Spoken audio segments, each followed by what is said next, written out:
Welcome back to the base of Beaver Creek. My next guest, you may recognize him from over 50 ski films. He has more first descents in the Chugach Range of Alaska than anybody else alive. Also, just all around good guy, amazing skier, Dean Cummings.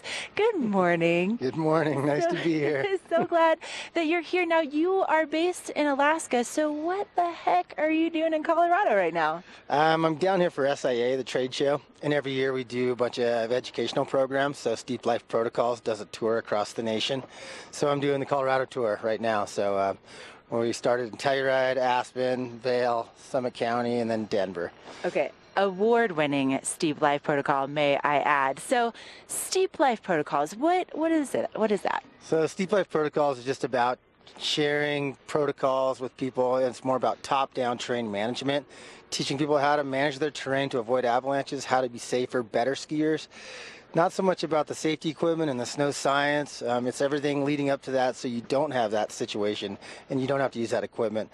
So it's really what everybody needs. You just need to tap into the terrain and listen to the mountains, and it's just really practical protocols that are easy to implement. And even people on the highway can use this to be safer. People going cross-country skiing, skiers, snowboarders, mountaineers. It's really practical, easy to pick up, and implementable. So it's just fun to share, and the more you teach, the more you learn. Ah, you're so great. Now, typically when it comes to avalanche safety and backcountry safety, you know, people start with the bottom of the mountain and they might dig a little pit and kind of see what the snow conditions are like. But what you're saying is you kind of do a whole different approach. It really is top down.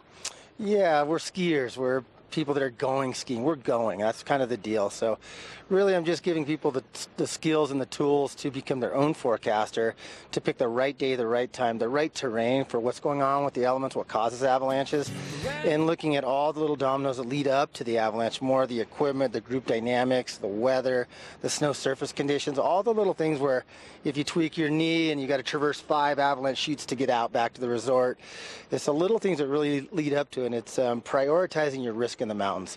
Not jumping ahead to the big avalanche and focusing just on the airbag and the transceiver, but all the little protocols that matter the most that you deal with every minute, every half hour in the mountains. Now, you know this intimately because you have been guiding in Alaska for 26 years. That's pretty incredible. So a little bit of experience behind this knowledge, yeah? Yeah, a lot of this learning it the hard way, but so much of it was just showing up to Alaska, and it was so big and broad, and it was insane. We had these crazy Vietnam pilots that would be out till 4 in the morning, and guys like Doug Coombs and I were really the pioneers, and we just sat down one day and said, we gotta put our foot down and say, we're gonna control the protocols here, or we're not gonna survive here in Alaska. So that's what we did. We were like, it's all about the route, it's all about the line, and it's top-down terrain management protocols. And I'll just say this, you know, to be an apex skier, that's really where it's at.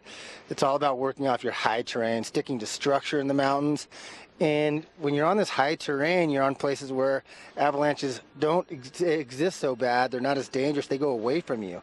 When you're in the concave or the convex, then you're in a place where that's where they exist and that's where they happen the most. So it's just teaching people how to identify where the worst avalanches are, you know, concave, convex, unsupported slopes, and train traps. And if people can just identify those, they can pick the right day, the right time, and the right terrain based on the blanketed forecast from the avalanche center, but then taking that information and going, my visual observations matter too, and come up with your own forecast. Every ridge, every mountain, every valley has its own microclimate and demands another practical forecast that you create for yourself. And that's what makes you a better, safer skier. You know you want to learn more, right? Well, Dean is going to be over at Double Diamond tomorrow night starting at 7:30. He'll be doing his Steep Life Protocols there. Also going to be over in Edwards the next night, and then in Summit County, down in Denver. And so for more information, H20 Guides, that's the right website, yeah? Yeah, H20 Guides is our website where you can look for any stops on the tour. So Black Diamond is tomorrow night. Alpine Sports is the following night in Edwards, and then over to Summit County to Wilderness Sports, and then Dillon Dam is an after-party film, and then Breckenridge, and then Denver. So Hard Rock's the 27th. So anyone in Colorado that wants to come down and be a part of the ski industry at SIA is invited. So come on down and have some fun if you want to come down to Denver or any one of the shows. and or pick it up wherever you can. There's stuff online with Skiing Magazine and things like that too. Perfect. All right. Well, Dean, thank you so much for coming out here to join us this morning. We're going to check in with Ken and see what's happening with your local weather forecast as we check out those conditions live as well.